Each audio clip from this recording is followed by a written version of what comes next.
Hi everyone! An interesting narrative has popped up just in time for Geneva too. The mainstream media expects you to forget the last 2 years and believe that it isn't the US government, but Assad that has been secretly backing Al-Qaeda. That's right, guys. In 2012, when the Syrian Council of Foreign Relations, the most influential foreign policy think tank in Washington, praised the fighting prowess of Al-Qaeda in aiding the FSA rebels, it was all part of Assad's master plan. When the CFR wrote that the Syrian rebels would be immeasurably weaker today without Al-Qaeda in their ranks, it wasn't because the US and Saudi Arabia needed Al-Qaeda to boost rebel ranks.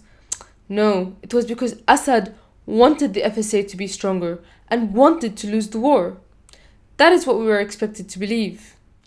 And it wasn't just the CFR saying that Jabhat al-Nusra, aka Al-Qaeda, was the most powerful force against the Syrian army. Many journalists at the time were reporting this. And as late as August 2013, CNN told us that Al-Qaeda is generally acknowledged as the most effective rebel force against the Syrian army. And even American terrorist Matthew Van Dyke admitted in his chat logs that without the presence of foreign fighters, the war would be lost. We are also supposed to forget that the rebels declared to the world that we are all Jabhat al-Nusra.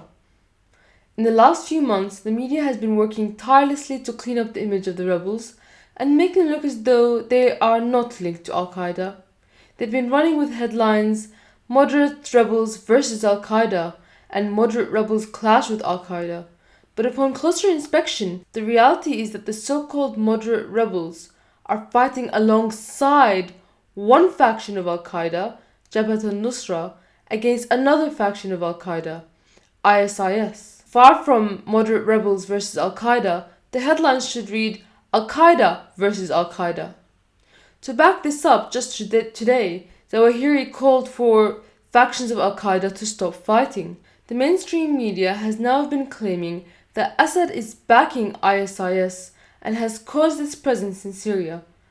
Never mind that only 6 months ago, this FSA general was videotaped praising ISIS for their help in taking Meng Air Base by driving a suicide truck into a barrier. Or that at this very moment, the rebels are still fighting alongside Al-Qaeda, the Jabhat al-Nusra faction. It seems to me that the US is desperate to deflect from the fact that it is now clear that it is they who have been secretly backing Al-Qaeda over the last 2 decades. They've taken an article about Europe's secret oil deals with Al-Qaeda, wrote the same article but switched Europe with Assad. But of course, when independent media talks about the CIA's control of Al-Qaeda, it's a conspiracy theory. When the mainstream media claim Assad controls Al-Qaeda, it's news. This is nothing but a rehash of the 2003 propaganda that Saddam had ties to Al-Qaeda, which turned out to be complete lies. Let's accept their claims for a moment, however untrue. So they're saying Syrian intelligence infiltrated ISIS and directed them to fight Al-Qaeda, leading Al-Qaeda to self-destruct. Isn't that a good thing? Al-Qaeda is beheading Al-Qaeda and Zawahiri is begging them to stop. If this is the work of Syrian intelligence, shouldn't the media be thanking them? Well, that's a real change from what the CIA does with its control of Al-Qaeda, which is to destroy countries, grow its ranks, and use it to threaten the American people. A puppet of the Syrian National Council, Michel Kilo, has said that he has photos of Assad with intelligence officers who infiltrated ISIS, yet he hasn't produced them.